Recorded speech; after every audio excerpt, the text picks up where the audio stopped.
처음 수업하는 친구들이네. 자, 같이 한번 해보겠습니다. 자, 우선은 선생님이랑 같이 2주 동안 이제 요렇게 이제 수능 정규 모의고사 관련해서 수업을 진행할 거고요. 2주 후에는 다시 내신 개강하니까 그때 또 다시 내신 담당 선생님끼리만 이제 수업을 진행하도록 하겠습니다. 자, 일단은 서정갈래 개념부터 한번 살펴볼게요. 서정갈래. 자, 밑줄 한번 칠 거예요. 인간의 정서와 감정을 밑줄 화자를 통해 전달하는 문학 양식입니다. 인간의 정서와 감정. 그러니까 다시 말하면 조금 객관적일 것 같아, 주관적일 것 같아? 주관적이겠죠, 그쵸? 왜? 내가 슬퍼, 내가 기뻐, 나 행복해, 사랑해, 너 이런 것들은 모두 주관적인 감정이잖아. 그래서 주관적인 갈래라고 생각해 주시면 돼요. 자, 그다음 두 번째, 화자의 청서를 밑줄 리듬감 있는 언어로 표현한다. 밑줄 리듬감 있는 언어. 얘들아, 리듬감 있는 언어라 하면 무슨 성이 있는 거예요? 그렇지, 운율성이 있는 거예요. 자, 그 다음에 두 번째, 세 번째, 압축하여 표현한다. 압축한다는 건 뭐예요? 길게 얘기를 하지 않는다. 무슨 성이 있는 거예요, 그러면? 그렇지, 함축성. 오늘 왜 이렇게 잘해? 함축성이 있는 갈래죠. 자, 그래서 대표적인 하위 갈래로는 인유, 향가, 한시, 고려가요, 시조, 현대시 등이 있다라는 거 체크. 자, 다시 리뷰. 서정갈래는 주관성이 있는 감정을 화자, 말하는 사람인 화자를 통해서 운율성과 함축성을 이제 가지고 있는 문학 양식이야 라고 정리를 하시면 됩니다. 됐슈? 됐슈. 오케이, 넘어갑니다. 자, 밑으로 내려가시면 서정갈래의 특성이 좀 나와 있는데요. 요거 이제 했던 거라서 넘어가도 될 것 같아요. 페이지 넘어가서 5페이지. 자, 서정갈래의 구성 요소는 별표 빵빵. 자, 별표 친 거 다음 주 테스트에 출제가 됩니다. 자, 별표 친 거 테스트 출제될 거예요. 자, 첫 번째, 일단 화자부터 보겠습니다. 화자는 시인이 자신의 의도를 드러내기 위해서 내세우는 대리인이라고 보시면 돼요. 자, 시인과 화자가 일치하는 경우도 있지만 일치하지 않는 경우가 대다수다라는 거 체크해 주시면 되고요. 자, 그 다음에 운율도 체크 한번 해볼게요. 운율은 아까도 말했지만 시에서 느껴지는 리듬감이에요. 리듬감. 그래서 기본적으로 반복이나 규칙 같은 것들로 구성이 되는데, 자, 그럼 물어볼게요. 얘들아, 반복이나 규칙이 들어가 있으면 그 시어를 뭐 하는 효과도 있을까? 기억지읒? 그렇지, 강조하는 효과도 있겠죠.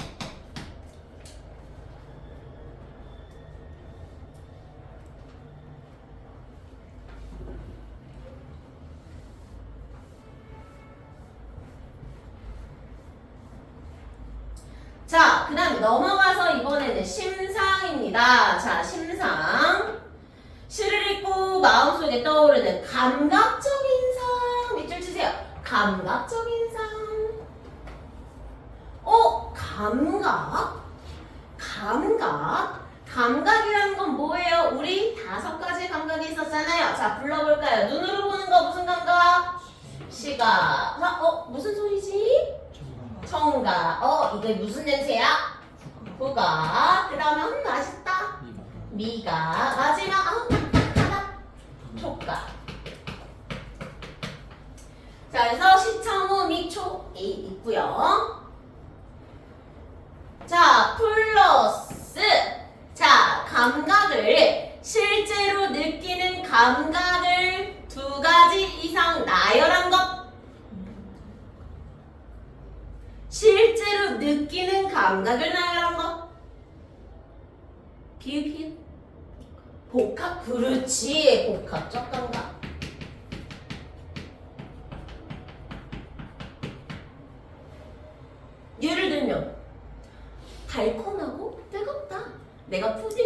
그래서 달콤하고 뜨겁다는 내가 실제로 달콤함이라는 미각도 느끼고 뜨거움이라는 촉각도 느끼죠. 그쵸? 그래서 이런 건 복합 감각이라고 그러고요. 플러스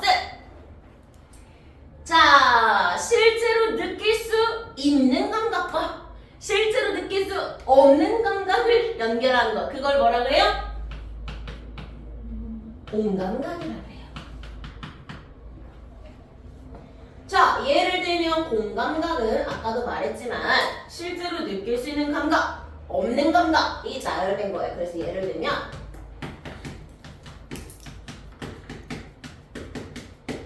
이런 것들. 자, 보세요. 종소리 들어요, 못 들어요?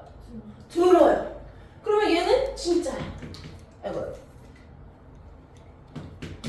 얘는 진짜 감각이야. 근데 종소리가 푸른 거는 우리가 볼 수 있어, 못 봐? 못 봐요. 얘는 가짜예요.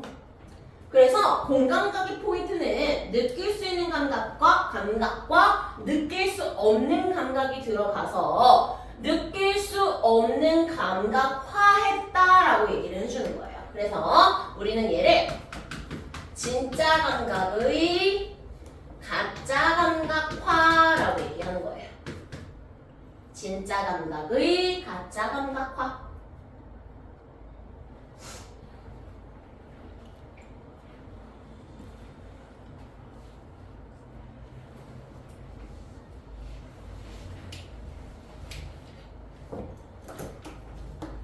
자, 마지막 표현기법. 화자가 말하고자 하는 바를 구체적으로 나타내기 위해서 다양한 표현기법들을 사용할 수 있겠죠. 예를 들면 책상이 사랑을 한다. 무슨 법? 의미법. 그렇죠. 그 다음에 뭐뭐 같아. 하얀이는 백설공주 같아. 지급법. 그렇지. 자, 그 다음에 하얀이는 백설공주야. 의용법. 그렇죠. 이런 것들이 모두 표현기법에 해당이 되겠죠. 그래서 무슨 법 같은 것들을 우리는 표현기법이라고 합니다. 자, 이 네 가지는 반드시 암기가 되어 있어야 되는 영역이라서 별표 빵빵 쳐드렸고요. 다시 한번 반복해서 말씀드리지만 별표 칭호는 시험에 출제가 됩니다. 우리 주말 테스트 있는 거 알죠? 자, 얘도 별이 돼버렸네. 서장갈래에서 소통 구조.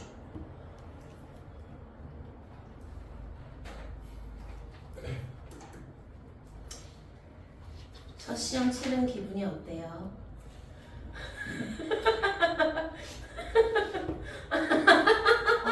시험 진짜 올 줄 몰랐어요. 어? 진짜 여기 올 줄 몰랐어요. 시험 보고. 왜 몰랐어? 쉴 줄 알았어 당연히. 난 너네가 이렇게 많이 올 줄 몰랐어. 당연히 다들 안 올 거라고 생각했는데 굉장히 성실한 친구들이야.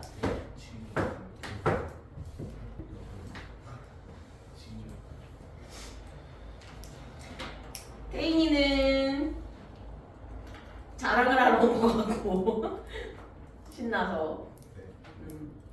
우리 친구 이름이 뭐예요? 김도연. 도연. 도연이는 첫 시험 치른 기분이 어때요? 괜찮은 거 같아. 너는 어때야? 망했어. 그래서 이렇게 울적하게 앉아 있는 거야. 선생님? 선생님 기분이 어때요?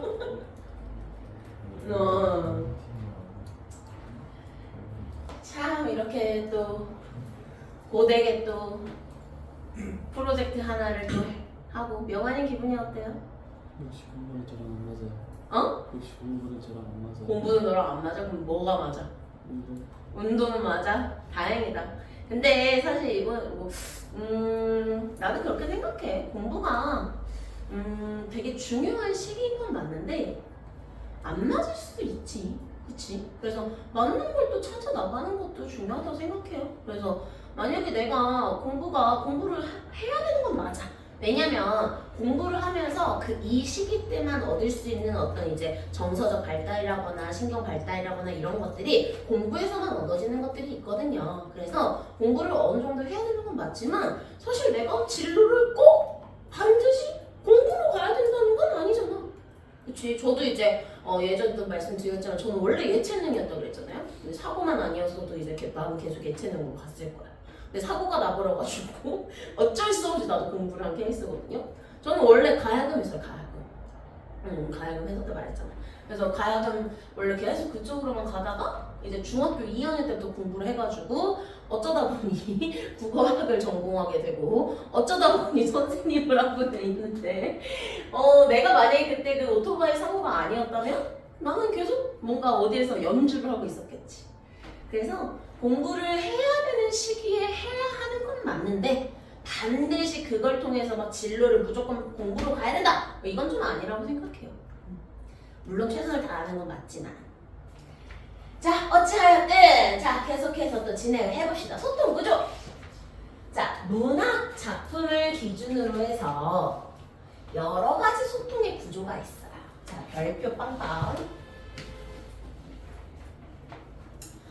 자, 작품을 기준으로 예를 들면 작품 자체로는 시각적 심상이 쓰였네, 지급법이 쓰였네, 이런 식으로 작품의 그냥 그 텍스트 그 자체로만 보는 걸 우리는 무슨 론이라고 하게?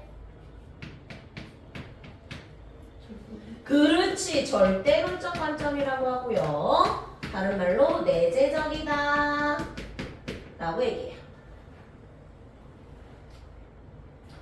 자, 그래서 작품을 딱 봤더니 어둠을 먹어치운다 뭐 이런 식으로 이제 제시가 됐다고 가정을 해보자. 그러면 어둠, 시각적 심상이 쓰였네, 먹어치운대. 그러면 어둠은 부정적 의미의 시여가 아닐까, 이런 식으로 이제 판단하는 것이 절대론이에요.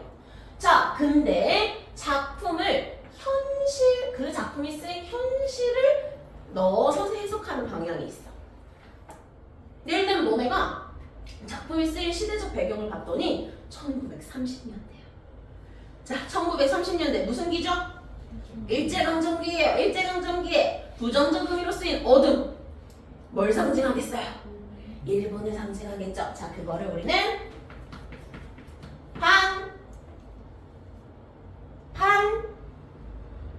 반영론, 그렇죠. 반영론적 관점이라고 해요. 시대적 상황을 넣어서 반영해서 해석한다.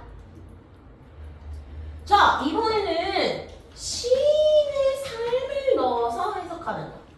예를 들면 너네가 그 작품이 쓰인 그 작품을 쓴 시인의 이름을 봤더니 윤동주야. 자, 윤동주의 삶 어땠습니까? 윤동주 그래도 나름 좀 이제 돈이 있는 집안에서 태어났어요. 그래서 일본으로 유학까지 간 지식인이에요.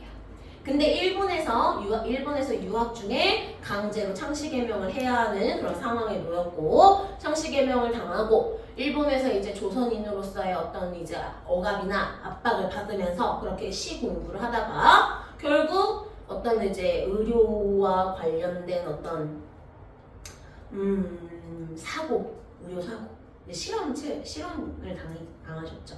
실험에 의해서 몸에 이제 이상한 것들을 막 주입했었거든요. 일본인들이 막 실험한답시고 그거에 이제 사망을 하셨던 그런 분인데, 그런 삶을 반영해서 생각하는 거. 시인이 이래서 이렇게 표현했구나. 표현을. 그다음에 네 번째. 이 작품을 읽으니까 나는 일본이 너무 원망스럽게 느껴져. 윤동주 시인의 삶이 너무 불쌍해. 나는 작품을 읽는 독자 입장에서 효용론이라고 합니다. 자, 여기까지 복습 잠깐 하고 계세요. 화장실로 넘어갔다 올게.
자, 복습 다 하셨죠? 넘어가 봅니다.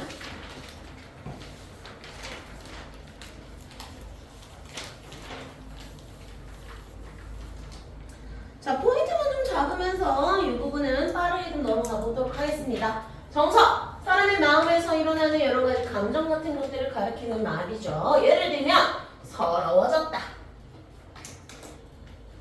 내가 죽을 것 같아. 자, 얘네들은 좀 직접적으로 감정을 드러낼까요? 간접적으로 드러낼까요? 그렇지. 이런 것들을 우리는 직접 표출을 해요. 그래서 의심할 여지가 딱히 없죠.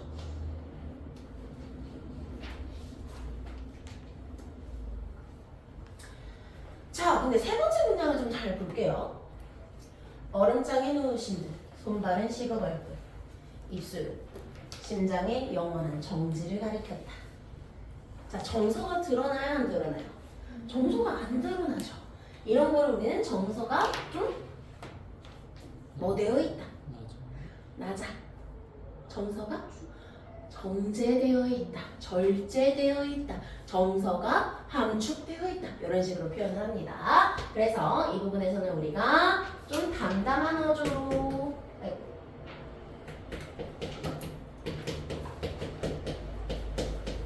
로 표현을 하는데요. 이게 상황 설명을 좀 더 보태보자면 아버지가 죽은 상황이야. 아버지가 죽은 상황에서 뿌에 하지 않고 심장은 영원한 정지를 가리켰다. 이런 식으로 굉장히 좀 담담하게 표현을 한단 말이에요. 그래서 감정이 좀 절제되어 있다라고 표현합니다.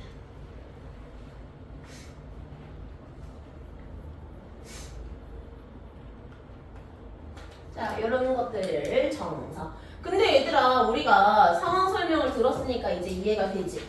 아버지가 죽은 상황이잖아. 이거를 담담한 어조로 표현을 하고는 있지만 사실상 화자의 정서는 긍정이야, 부정이야? 부정일 것이고 슬픔에 가깝겠죠. 그렇죠? 이런 것들을 추측할 수 있고요. 태도. 서정 관련해서 태도는 시적 화자의 태도, 말 그대로 작품 속에 등장하는 사물이나 상황을 대하는 자세를 의미해요. 그러니까 예를 들면 똑같은 상황에 처해져 있다 하더라도 태도는 다를 수 있어요. 예를 들면 하연이가 남자친구랑 헤어졌대. 상황이죠. 그쵸? 자, 근데 이러한 상황에서 하는 상황에서 태도를 보일 수도 있고요. 그치? 나 너무 슬퍼. 나 너를 붙잡고 싶어. 이런 태도를 가질 수도 있고요. 또는 개새끼. 네가 감히 날 차? 하면서 원망적 태도를 보일 수도 있고요. 또 괜찮아. 드디어 헤어졌다. 막 이러면서 막 후련한 태도를 보일 수 있고 이런 여러 가지 태도를 보일 수가 있어요. 그래서 화자가 어떤 상황에 있는지 그에 대한 반응이 어떤지를 파악하는 게 중요한데요. 자, 봅시다. 지금 눈이 내리는 상황이에요. 자, 그럼 눈이 내리는 상황에서는요. 식물 같은 게 잘 자라요, 못 자라요? 못 자라죠. 근데 화자가 나 여기 씨를 뿌릴 거야.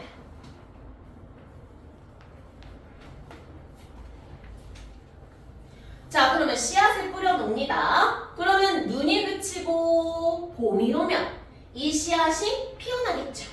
그쵸? 한마디로 미래를 대비해서 씨를 미리 뿌려놓는 화자의 모습을 볼 수가 있어요.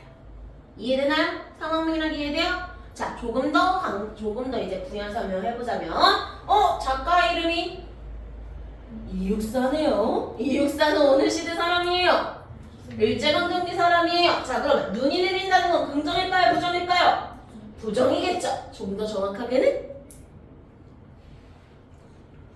일제강점기의 부정적 현실을 상징하겠죠. 그래서 일종의 실언이나 고난의 상황에서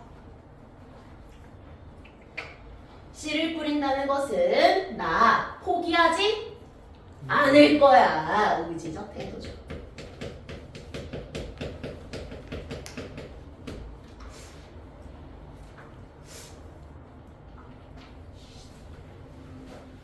자, 네, 두 번째. 나보기가 역겨워 가실 때는 지금 어떤 상황이에요? 이별의 상황이에요. 자, 근데 그러한 이별의 상황에서 고이 보내들이 우리다 라고 되어 있어요. 여러분, 나보기가 역겹다고 남친이 떠난대, 여친이 떠난대. 그럴 때, 잘가. 할 수 있어? 아니죠. 이거 무슨 법이에요? 그렇지. 반어법이죠.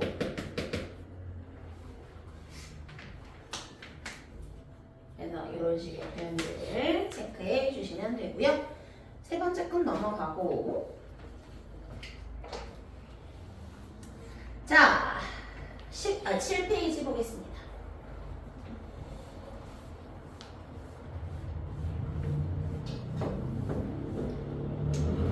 자, 봅시다. 해질녘 울음이 타는 강을 보았네 라고 되어 있어요. 자, 밑줄 칠 거예요. 울음이 타는 강. 자, 우리가 강을 보고 있습니다. 강을 보고 있는데요. 해질녘이에요. 그러면 예를 들면 이렇게 강이 이렇게 있으면 거기에 이제 태양이 이렇게 지면서 강을 약간 붉은 빛으로 물들이겠죠. 그쵸? 그래서 그걸 보면서 화자가 타는 것 같다라고 표현을 하는 거예요. 이건 무슨 심상이에요? 타는 것 같다. 뭘로 인식해요? 그렇지. 시각적 심상으로 인식하잖아요. 자, 근데 우리 친구들 강의 울음소리를 들어봤나요? 강이 뿌잉 하고 울어요? 안 울죠? 그러면 봐봐. 울음은 진짜 감각이야, 가짜 감각이야? 가짜 감각이야. 타는 것 진짜 감각이야. 그러면 이거 뭐야? 촉각 아니지. 울음은 무슨 감각이야? 청각이지. 그러면 시각에? 그렇지. 시각에 청각.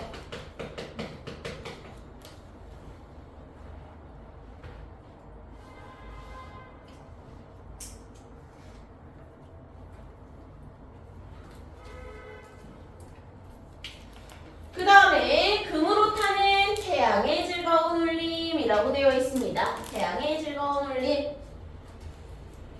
태양이 즐겁대요. 무슨 법이에요? 의인법이죠. 그쵸? 의인법. 자, 그 다음에 구름에 달 가득 무슨 법? 그렇지. 지급법.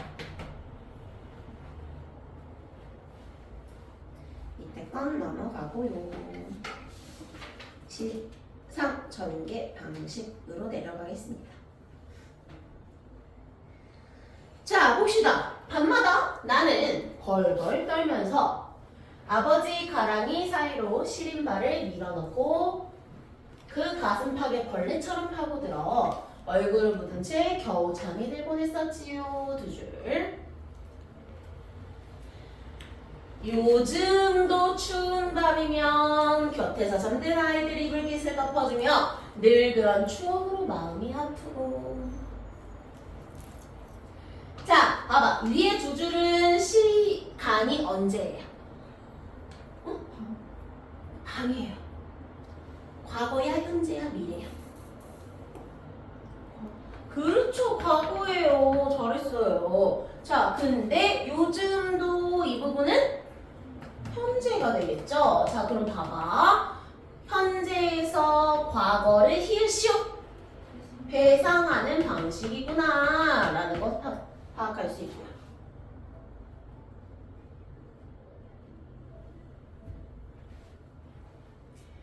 자, 두 번째. 향료를 뿌린 듯 고운 노을 위에 전신주 하나하나가 기울어지고 먼 고가에는 밤이 켜지고 구름은 목장의 깃발 능금나무 들길. 자, 뭐의 이동이 늘어날까요? 공간? 시선의 이동이 늘어나겠죠.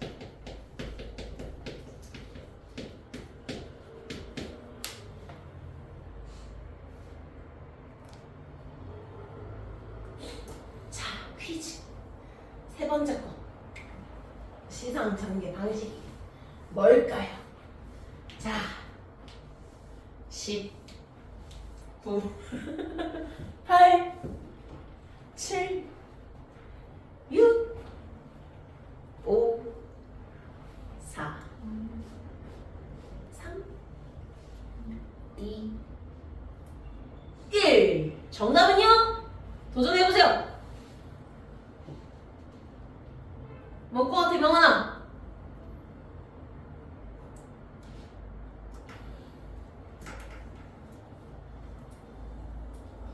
뭘 것 같아? 초성? 아이. 힌트?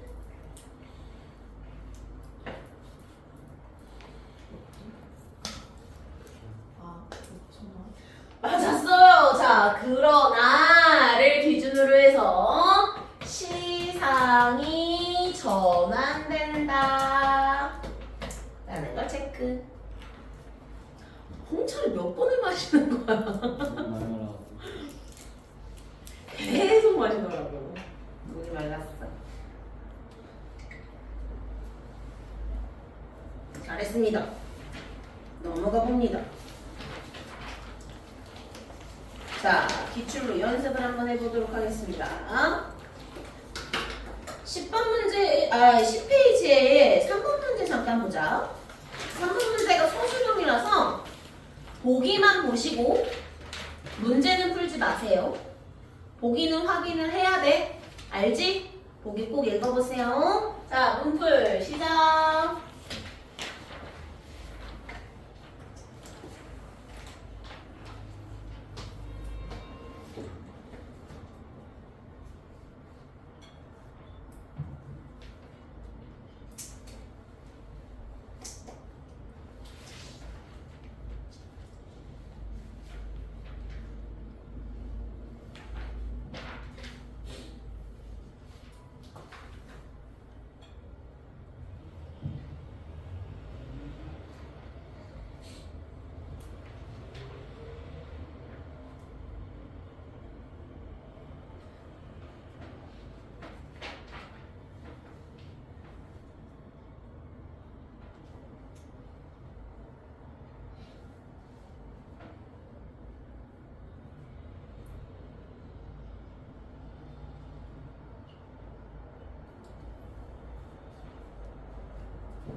다 못한 사람 손.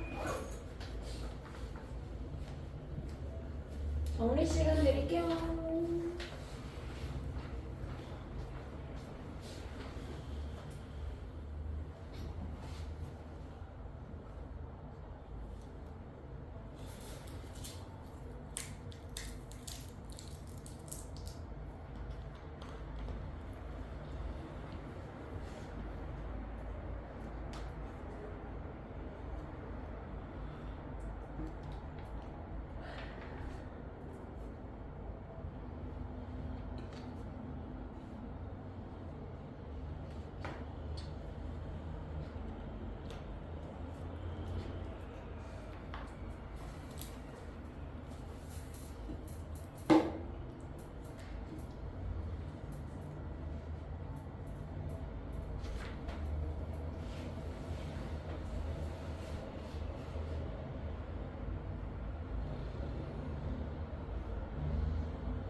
자, 좋습니다. 고생했습니다. 자, 같이 한번 문제를 풀어볼까요? 일단은 모의고사 문제를 풀 때는 언제나, 항상, 무조건 뭐 먼저 보라고 했어요? 문제 먼저 보라고 말씀드렸죠. 그쵸? 그래서 문제를 먼저 읽고 도대체 출제자가 뭘 요구하는지를 먼저 판단한 다음에 그 다음에 지문을 분석하라고 말씀을 드렸습니다. 특히 3번 문제에 나와 있는 보기의 내용은 무조건 좀 체크를 해 주셔야 되는 유형이 되겠죠. 보기를 봤더니 문학작품을 매개로 작가와 독자는 소통한대요. 문학이 지닌 여러 특성에 유의하면서 김영랑의 시인 독일차고를 감상해보자고 얘기를 합니다. 그래서 학생이 이렇게 얘기합니다. 시와의 아름다움과 운율미를 살려낸 순수 시인으로 알았는데요. 하지만 이 작품은 밑줄 일제강점기의 암담한 현실 속에서 양심을 지키며 살아가겠다는 저항의식이 담겨있는 시래요. 자, 시인이라 함은 지식인이죠. 그쵸? 자, 이러한 지식인의 입장에서 자기 성찰을 한 것과 내면적 고뇌가 오롯이 담겨있는 이 작품을 보고 순수 시인들이 자신들의 내면의 순수한 영혼을 지키기 위해 그것을 위협하는 현실과 맞서려는 굳건한 저항과 대결의 정신도 가지고 있었구나 라고 얘기를 해줍니다.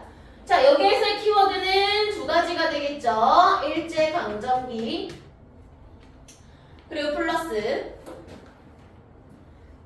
이제 순수성 지키는 거. 이렇게 두 가지가 포인트가 됩니다. 자, 조금 어려운 문장이지만 해석을 한번 해봅시다. 저 노란색 분필이 없어서 보라색으로 할게요. 자, 한번 해석을 해보자고요. 자, 순수성이라 하면 뭔가요? 한마디로 내가 무언가에 더럽혀지지 않은 상태를 의미하는 거야. 그치? 자, 그러면 여기서 순수성을 지켜야겠다라는 말은 무슨 말입니까? 여러분 이제 일제강점기 때 지식인 계층은 일제가 우리나라를 지배하는데 굉장히 중요한 재원이었어요. 왜 그럴까요? 일제가 이제 하고 있는 어떤 정치적인 어떤 그런 것들 있잖아. 정치적인 것들. 그런 것들을 지식인 계층이 말을 해주는 게 더 설득력 있잖아. 그치? 여기 나오는 이 김영랑 시인도 지식인으로서 자신의 말이 얼마나 가치가 더 이제 평범한 사람들보다 지식인의 말이 훨씬 더 무게가 있다는 걸 본인도 알고 있었겠지. 그치? 그래서 일제는요, 이런 지식인 계층에게 이런 식의 이제 가스라이팅을 많이 했어요. 그래서 김영랑 시인은 나는 그런 것들에게 이제 넘어가지 않을 거야. 나는 나의 순수성을 지킬 거야. 라는 저항의식으로 독을 차고라는 작품을 썼다라고 판단을 하면 돼요. 자, 그럼 봐봐 얘들아. 작품이 두 가지가 있는데 가부터 읽을 거야, 나부터 읽을 거야? 나부터 읽어야지. 보기에서 나를 설명해 주는데 왜 가부터 읽어? 자, 나부터 한번 읽어보겠습니다. 내 가슴에 독을 찬 지 오래다. 한마디로 지금 독을 찼다는 건 굳은 의지를 갖게 됐다는 거예요. 그쵸? 아직 아무도 해야 한 일은 없지만 새로 뽑아낸 독이야. 자, 다시 말하면 이 두 부분에서 어떤 걸 우리가 알 수 있느냐? 일제에 대한 무슨 의지? 그렇지, 저항 의지.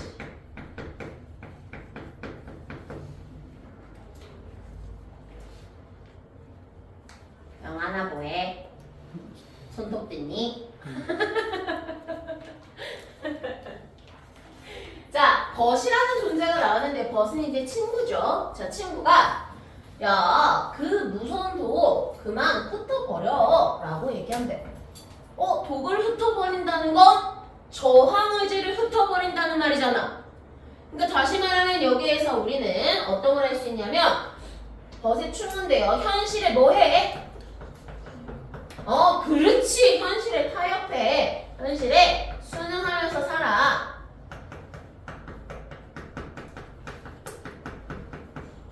라고 얘기했는데 그거에 대해서 너도 해야 할 수 있어. 그러니까 이따위 말 짓거리지 마 라고 얘기를 하는 거고요. 그래서 벗이 또 이렇게 얘기한대요.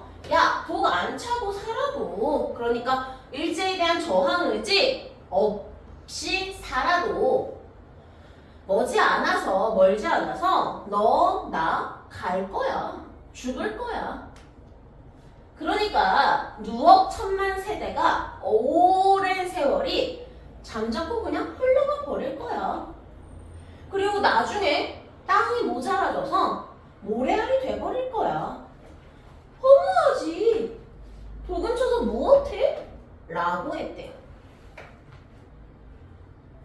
이 말을 조금 해석해보면 야, 그렇게 열심히 뭐 저항하고 막 굳은 의지 어쩌고 뭐 그지랄 해도 어차피 우리 다 죽을 거고 어차피 이 땅덩어리 다 그냥 없어질 거야. 그러니까 그렇게 열심히 살아가지고 뭐해? 허무한 거야. 인생사의 허무함에 대해서 벗이 또 얘기했대.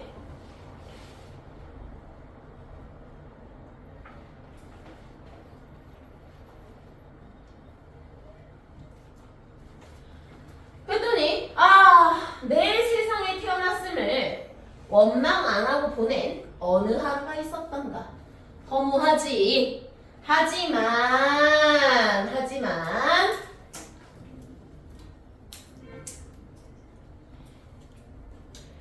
자, 앞뒤로 덤비는 일이 때, 승량이 때, 내 마음을 노린다. 내 마음을 노리는 존재 누구예요? 일본이에요. 그쵸? 나 산채로 짐승의 밥이 되어 찢겨지고 핥히워지는 신세야 라고 얘기해요. 자, 그러니까 지금 일제강점기 때 위협받는 화자의 모습을 볼 수 있어요. 자, 조금 말을 풀어서 해석을 해보면 나는 이 시대를 살아가는 순수 시인이자 지식인으로서 독을 차고 살아갈 거야. 일제에 대한 저항의지를 갖고 살아갈 거야. 그리고 내가 그 저항의지가 인생사 허무한 거 나도 알아. 그런데 이렇게 일제가 나를 노리는 상황에서 내가 다 죽어가도 그런 신세여도 나는 독을 품고 갈 거야.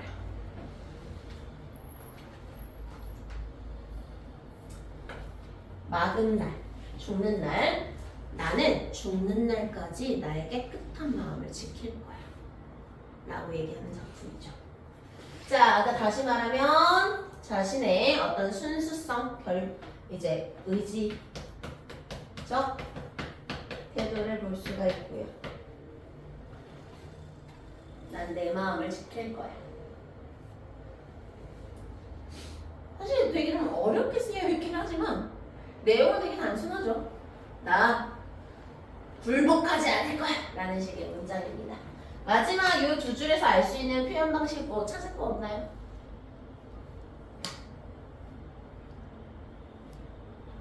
오, 정답. 놓치법 찾을 수 있었죠. 잘했습니다.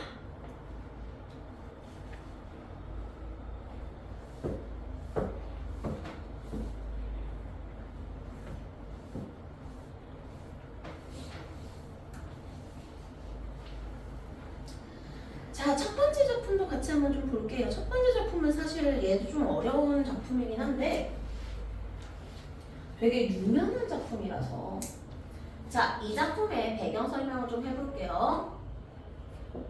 자식이 죽었어요. 자식이 죽은 상황에서 이렇게 유리창이 있을 거 아니야? 유리창을 이렇게 앞에 두고 이렇게 기대어 있는 모습을 상상하시면 됩니다. 힘이 있는 상황일까요? 없는 상황일까요? 없는 상황이겠죠. 이렇게 기대서 그냥 창밖을 보고 있는 부모의 모습을 떠올리시면 됩니다. 자, 근데 그런 유리창을 보고 있어요. 자, 유리창이라고 하는 건 바깥이 보이죠? 그쵸? 그래서 연결되어 있는 속성을 가져요. 한마디로 소통이 되는 의미를 가져요. 근데 얘들아, 유리창은 바깥이 보이지만 바깥은 아니잖아. 바깥을 만질 순 없잖아. 그래서 유리창은 단절의 의미를 가져요. 그래서 이중적 속성이에요.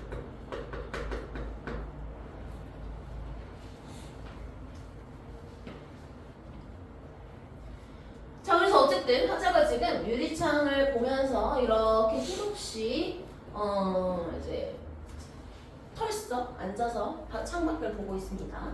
자, 근데 그곳에 차갑고 슬픈 것이 어른거린대요.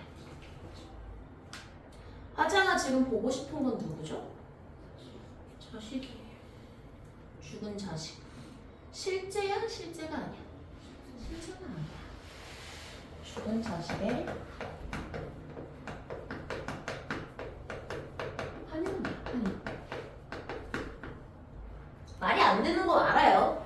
말이 안 되는데 부모의 입장에서 생각을 해보자고요. 자식이 죽었어. 그 죽은 자식이 얼마나 보고 싶겠어요. 얼마나 사무치겠어요. 그러니까 환상으로라도 보게 되는 거죠. 그쵸? 꿈결처럼. 그래서 화자는 막 붙어 서 있어요. 지금 죽은 자식이 창밖에 어른거리는데 이렇게 가까이 가야지 멀어지면 돼, 안 돼? 안 되지. 근데 너네 생각해봐라. 유리창이 이렇게 가까이 가면 숨을 쉬잖아.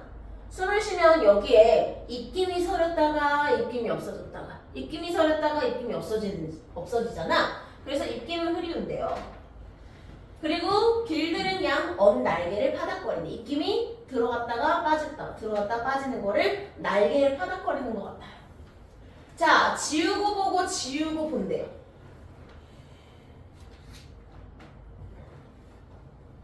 그러니까 입김에 따라서 자식이 보였다가 안 보였다가 보였다가 안 보이는 그런 상황이에요. 자, 그래서 화자는요 계속 자식을 보고 싶은데 자꾸 입김 때문에 안 보이니까 계속 지웠다가 지우는 그런 상황을 보여주는 거예요. 그래서 새까만 밤이 밀려나갔다가 다시 밀려오고 밀려나갔다가 다시 밀려오고 물 먹은 별이 반짝 보석처럼 박힌대요. 얘들아, 별이 물을 먹은 것처럼 보이려면 어떻게 돼야 돼? 어디에 습기가 차야 돼? 유리창에 습기가 차야 되고 내 눈에 습기가 차야 되겠죠. 그쵸? 두 가지 다 해석 가능해요. 자, 그래서 입김 때문에 유리창에 습기가 찼다고 볼 수도 있고 화자가 눈물을 흘리니까 이제 별이 눈물 머금는 것처럼 그렇게 보이는 거죠. 자, 밤에 홀로 유리를 닦는 것은 외로운 황홀한 심사예요.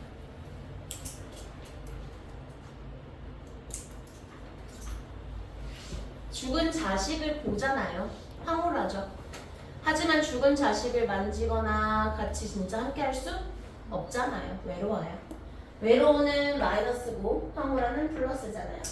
마이너스와 플러스가 함께 있을 수 없어요. 이거는 모순이에요. 모순은 무슨 법? 역설법.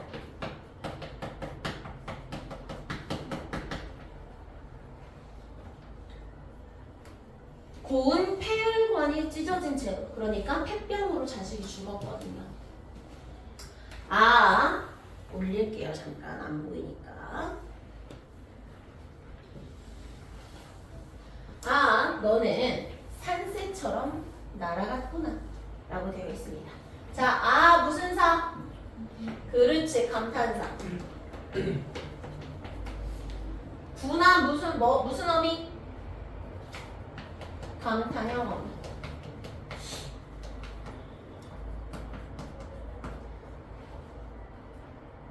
자, 그러면 이 부분에 쓰인 건 무슨 법? 그렇지, 영탄법.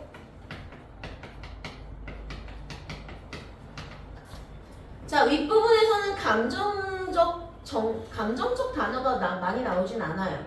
그쵸? 외로운 황홀함부터 이제 감정이 조금씩 제시가 되고 있는데요. 자, 다시 말하면 이 부분에서 고조되어 있는 감정이 확 하고 모이는 걸 뭐라 그래? 지읒이읒. 지읒이읒. 꽉.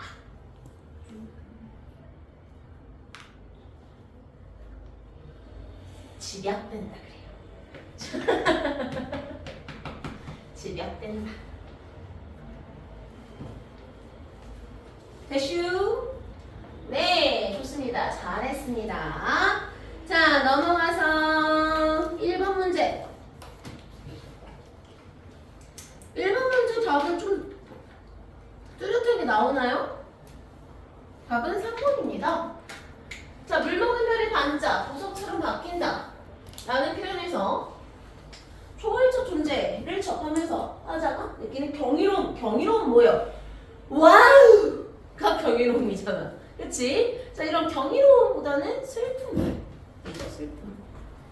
2번 문제 답은 2번. 대화를 계속하고 있는 건 아니죠. 오히려 과거 회상적인 부분이에요. 과거 회상적인 부분.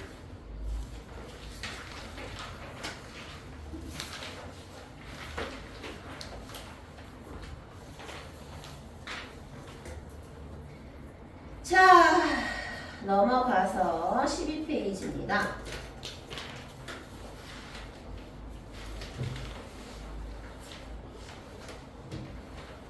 자, 첫 번째로 배우게 되는 주제는 자연 친화입니다. 자연 친화. 친화, 자연과 친밀감을 느끼는 걸 자연 친화라고 하죠. 자, 근데 자연 속에서 삶을 누리는 방식은요, 여러 가지예요. 예를 들면, 자, 첫 번째. 조식이라는 사람이 쓴 시조인데요. 도화 같은 맑은 물에 산 그림자조차 잠겨 있어. 자, 근데 아이야, 무릉이라고 하는 건 무릉도원. 이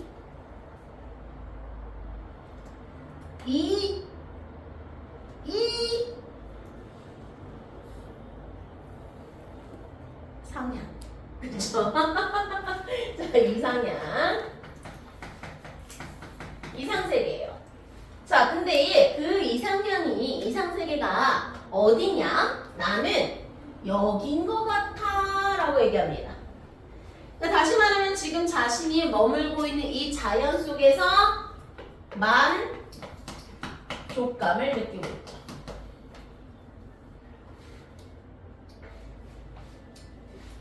자, 이런 식으로 자연에서 보내는 시간 자체에 대한 만족감을 드러내는 작품도 있고요. 두 번째는 어떤 작품일까요? 사람들의 시비하는 소리, 시비하는 소리, 싸우는 소리예요. 자연 속에서의 소리일까요? 어디 세계의 일일까요? 그렇지, 속세의 소리야. 자, 그 속세의 소리를 밑줄 두려워한대. 그래서 흐르는 물을 시켜서 내가 있는 이 산을 다 둘러싸버렸대. 다시 말하면 그냥 자연 이 자체에 대한 만족감보다는 자연에서 숨어 사는 삶을 이제 선택한 거죠. 그래서 속세를 거부하고 자연에 숨어 사는 걸 뭐라 그래요? 이응 디귿 은둔하는 삶.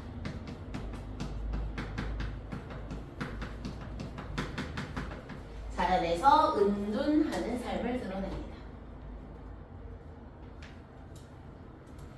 세 번째 건 넘어갈게요.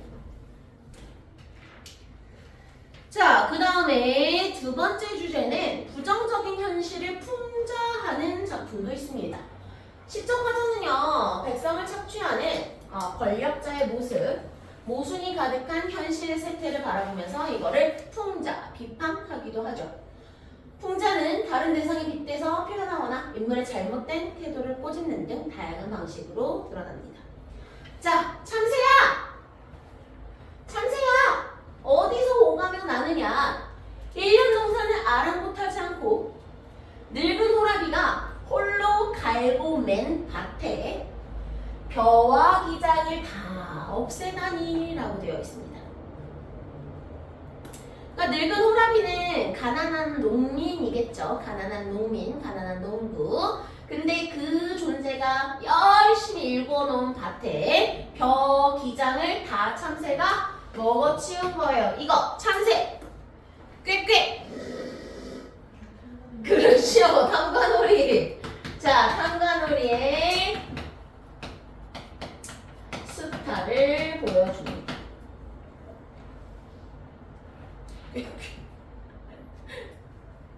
네, 저는 초등학생 때는 탐관오리라는 단어를 배우잖아요.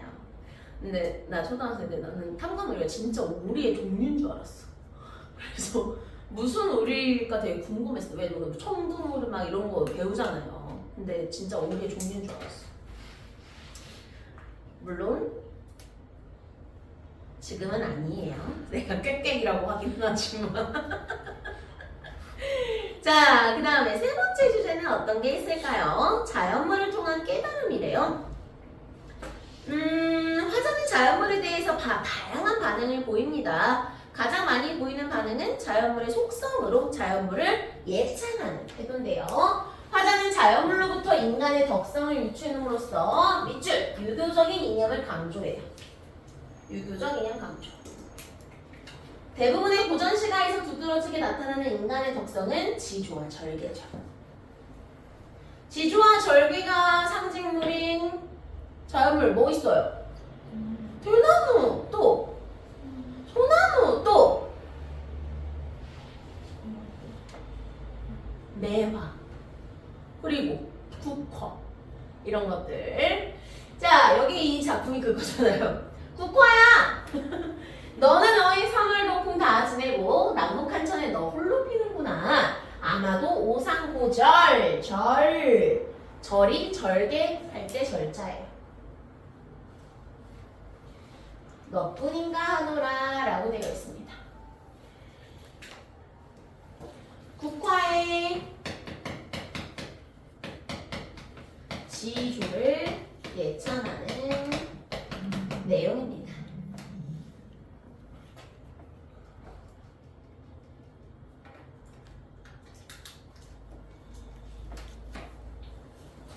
자, 그 다음에 넘어갔어.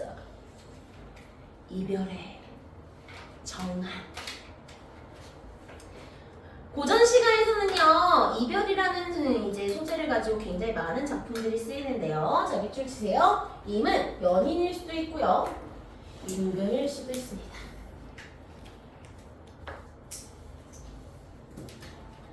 자, 개랑 직업이 뭐예요? 여잔데. 술집 여자. 그쵸? 약간 그런 느낌이죠, 기생.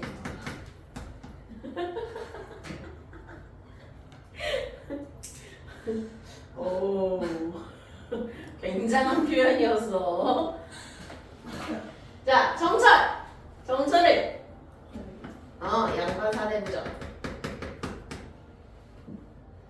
자, 기생의 시조에서의 님은 연인일까요? 임금일까요? 연인이겠죠. 근데 양반사대부의 작품에 쓰인 님은 누구예요? 임금이 되겠죠.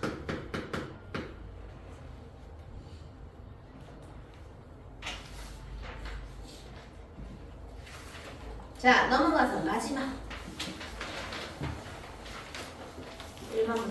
4번부터 6번까지 문제 한번 풀어봅니다. 뒤로.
했노?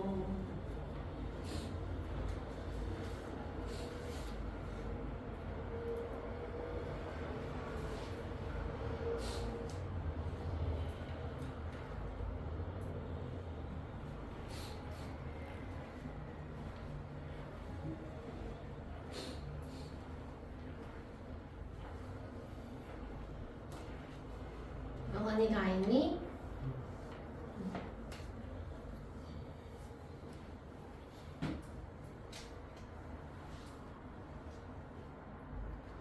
몰라? 뭐 하나 없어졌어요. 오, 눈치가 빠른 녀석이구만. 내가 훔쳤어.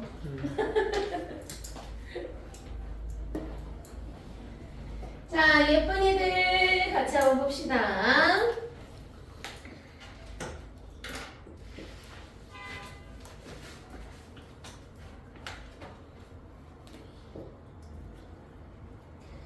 자, 같이 한번 볼게요. 성산분이다. 양반 사대문데 어느 시대, 어느 왕 때 100번 했던 건데. 어느 왕 때 사람이게? 어? 단종.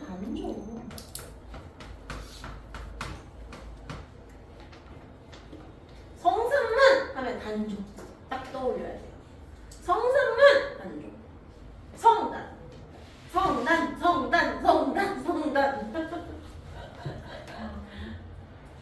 자, 단종 임금이 왕위를 누구한테 빼앗겼죠? 세조. 수양대군. 그쵸. 자, 근데 수양대군 입장에서는 이제 왕위를 이제 딱 얻게 된 거니까, 갑자기 얻게 된 거니까 굉장히 많은 인재가 필요했을 거야. 성산문을 세종 때부터 이제 집현전 학자로서 한글 창제까지 도왔던 엄청난 지식인입니다. 그러니까 이제 성산문이 굉장히 좀 탐나는 인재잖아요. 근데 그런 이제 인물한테 너 내 거 해라 산문아 이렇게 이제 세조가 얘기를 했는데 이 몸이 죽어서 무엇이 될까 생각을 해도 나는 복례산 제일 높은 봉우리에 낙낙장송이 될 거야.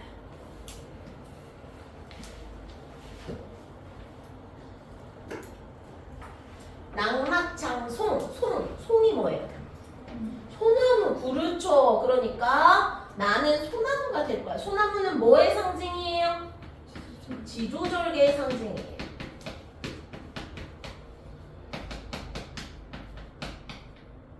나 지조와 절개를 가진 존재가 될 거야.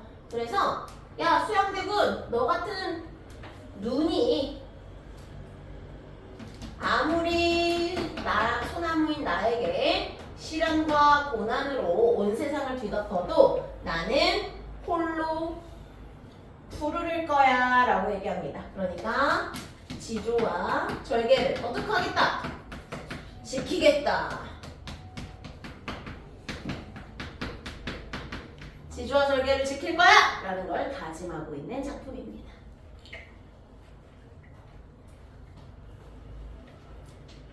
자, 두 번째 작품은 뭐 어려운 거 없는 것 같은데 꿈에왔던 님.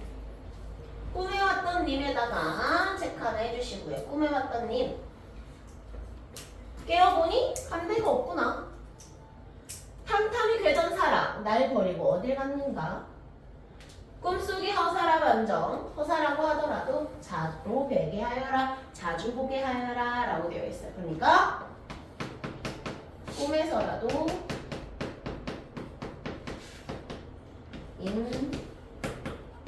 만나고 싶어. 그게 허망하더라도.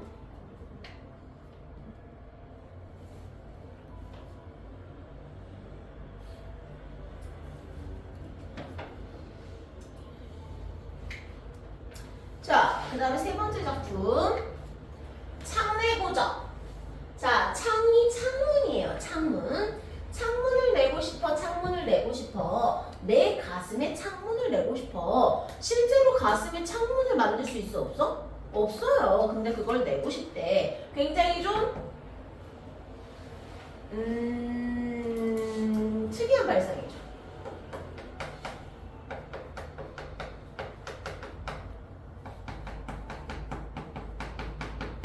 근데 화자가 왜 창문을 내고 싶다고 할까? 어쨌든 고무장지, 쇠살장지, 가로다지, 여다지의 암돌적이, 수돌적이 크나큰 장도리로 뚝딱 박아서 내 가슴에 창 내고 싶어 라고 되어 있습니다. 자, 창문을 만들 때 사용하는 그런 이제 도구, 소재들인데요. 그런 소재를 그렇지, 나 열해주고 있어. 그리고 시조작품인데 중장이 길어요. 중장이 길어진 형태를 우리 무슨 시조라고 한다고? 옳지, 천재야. 사설시조. 졸려? 영어에 졸려? 자, 이따가 답답할 때 여다 적을까 하노라 라고 되어 있습니다. 그러니까 지금 화자가 굉장히 좀 답답함이라는 부정적 상황을 겪고 있는 건데 그 부정적 상황을 진짓밟고 얘기하는 것이 아니라 창문을 내고 싶어 이런 식으로 좀 우스꽝스럽게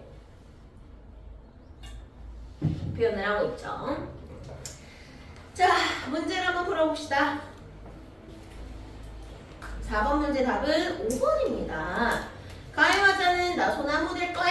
이런 굳은 다짐을 드러내고 있고 나는 꿈에라도 자주 와줬으면 좋겠어. 이런 식의 내용을 얘기하고 있습니다.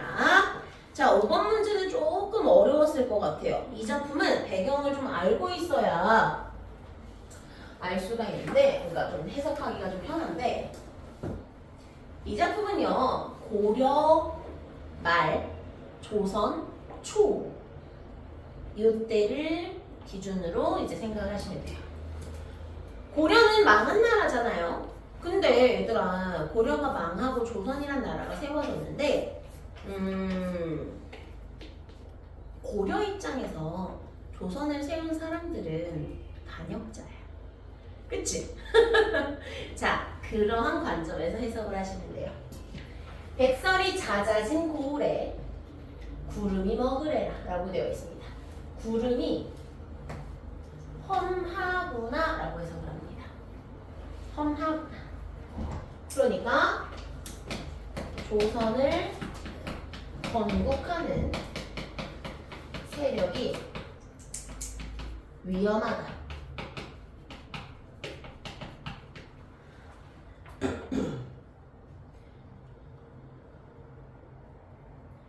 반가운 매화는 어디 피었을까?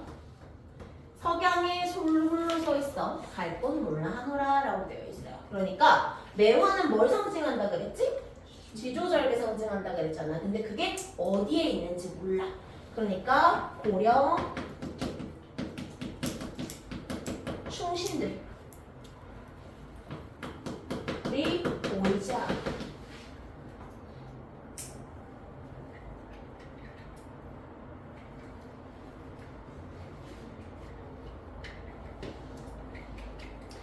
자, 그래서 이러한 관점에서 답은 1번 선택지가 되겠습니다.